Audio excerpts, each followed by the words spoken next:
अगर आपके पास home loan है, एफडी है या आप स्टॉक मार्केट में इन्वेस्ट करते हैं तो अगले कुछ दिनों में आरबीआई का एक डिसीजन आपकी पॉकेट पर डायरेक्ट इम्पैक्ट कर सकता है। और इस पर सिर्फ इन्वेस्टर्स ही नहीं, हर इंडियन को इस अनाउंसमेंट पर नजर रखनी चाहिए। तो आखिर ऐसा क्या होने वाला है, आइए समझते हैं।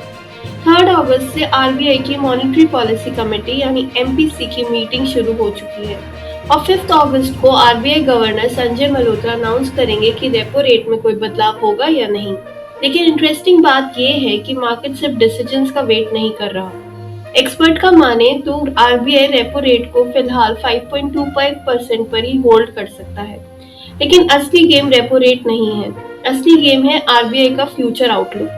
गवर्नर की एक लाइन, एक सिग्नल और मार्केट का मूड पूरी तरह बदल सकता है। ऐसा क्यों? क्योंकि इन्फ्लेशन फिर से बढ़ने लगा है, ग्लोबल क्रूड रेट प्राइसेस भी अनसर्टेनिटी में है और दुनिया भर की इकोनॉमिक सिचुएशन अभी भी स्टेबल नहीं है। इसी वजह से आरबीआई को हर डिसीजन बहुत ही केयरफुली लेना होगा। अगर आने वाले समय में इंटरेस्ट रेट बढ़ते हैं तो होम लोन की ईएमआई बढ़ सकती है, कार लोन और पर्सनल लोन लेना भी महंगा पड़ सकता है।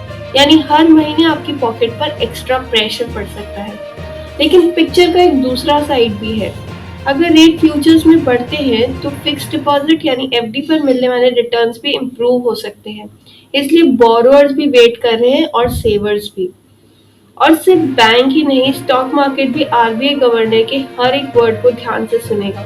कभी कभी सिर्फ उनकी लैंग्वेज और फ्यूचर गाइडेंस ही सेंसेक्स और निफ्टी को ऊपर या नीचे डाल सकते हैं। इसलिए इन्वेस्टर्स की नजर इस मीटिंग पर टिकी हुई है।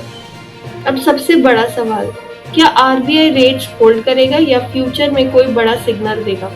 इसका जवाब मिलेगा 5 अगस्त को।